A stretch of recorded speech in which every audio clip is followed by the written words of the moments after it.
If you're a real estate agent, then showing houses is probably a huge part of your job, right?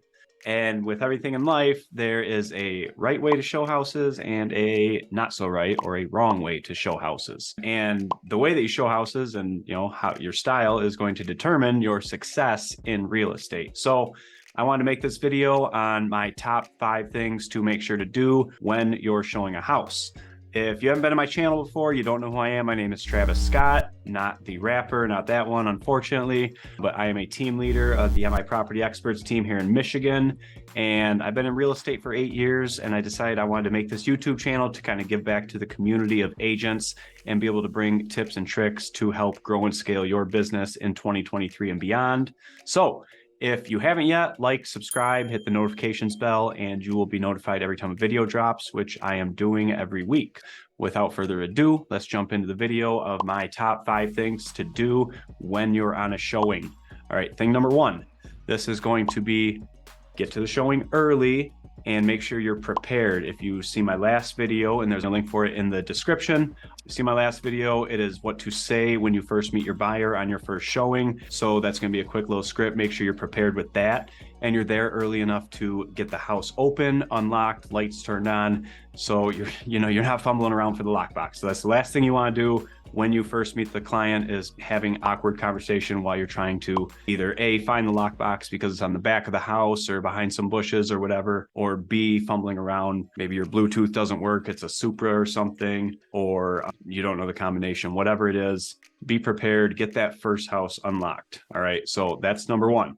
All right, number two is learn the houses and the area. All right, you want to know basic information about the homes you're going to tour and the area that they're in. So some basic information about the house, square footage, what year was it built, the beds, baths, HOA fees, if there's any. You're gonna want to know these things because they're going to be asking you these, and you don't want to be looking like a gopher or a client that's just there to open the door and let them walk through. You want to be the educated agent who's informing them about the house. A lot of times before that you're even able to ask you can spew off this information. And also anything that's going to be on the seller's disclosures, that's going to be important to them. You're going to want to be able to get that information right off the top of your head. How old's the roof? Is there any termite damage? Well, septic information. Definitely going to want to have that at the forefront of your mind. All right. And any cool features about the house, maybe too, that you learned from the listing agent. Maybe there's something on the listing that you can spew off and let the clients know. That's going to give you a lot of bonus points. And knowing all these things about the house, it's going to allow you as the agent to speak with confidence. And that's going to give the client reassurance that you know what you're talking about and they're going to want to work with you, right? So what are some things that you want to know about the area as well? That kind of goes along with knowing about the house, but where are the good schools in the area? Where are the good places to eat? What's the distance to the downtown center, distance to the gyms,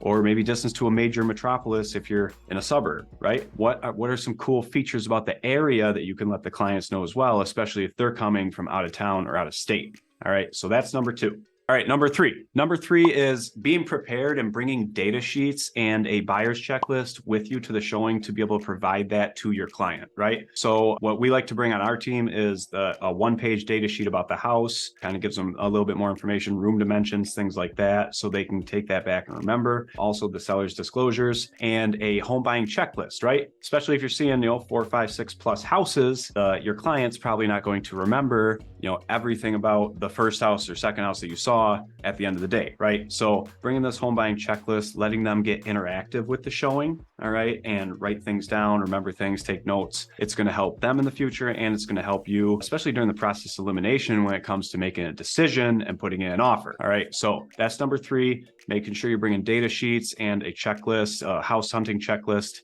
in a folder, right? We bring it in a team branded folder. So that's number 3. Number four is linking your Google Calendar to your showing time, or bringing a notebook with a showing schedule for yourself to reference. All right. I like to use Google Calendar for, my entire day, all of my calendar needs, anything that's going on in my day, I use Google Calendar. So naturally I linked my showing time to it.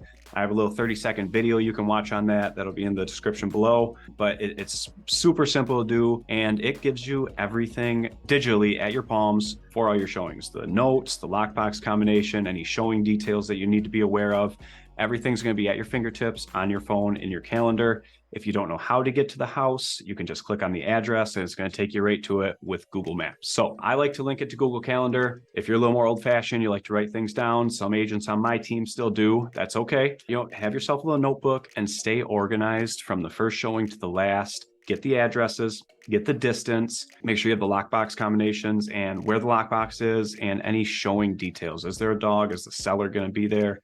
Anything like that. Make sure you have it written down or in your calendar so you know ahead of time. So that's number 4. Get Google Calendar linked to showing time or make sure that you have a showing notebook. All right, so number 5. Number 5 is eliminate houses as you go and make sure you're getting feedback, right? Again, you don't want to be the gopher that's just opening the door and letting the clients take the lead. You want to take control from the beginning, let them know that you have a process, you're a professional, and you're going to guide them along the way, because that's essentially your job, right? So making sure at the end of every house, you're getting feedback. What did they like? What they don't like? What they love? Or any thoughts on what they want to change or what they would change if they lived here, right? Get that feedback and get it along the way. If you see 2 or 3 houses, eliminate some houses. Okay, you like number 2 better than number 1. You like 3 better than 1. You like 1 better than 3. And then at the end of your showings, you can recap on all the houses you've seen. And hopefully it's down to 1 or 2 and you can help them make a decision so they're not overwhelmed with all these crazy thoughts about, oh my gosh, what house do I choose? Take them along the way, help them make a decision, and it'll help your game. All right, so that's number 5. Make sure that you have getting feedback and you're eliminating houses as you go. All right, guys, thank you for staying here with this video. That was my top 5 tips on how to show a home when you're a realtor, whether you're new or experienced. I believe that these 5 tips will help you convert more buyers and to get more transactions under your belt and help you grow.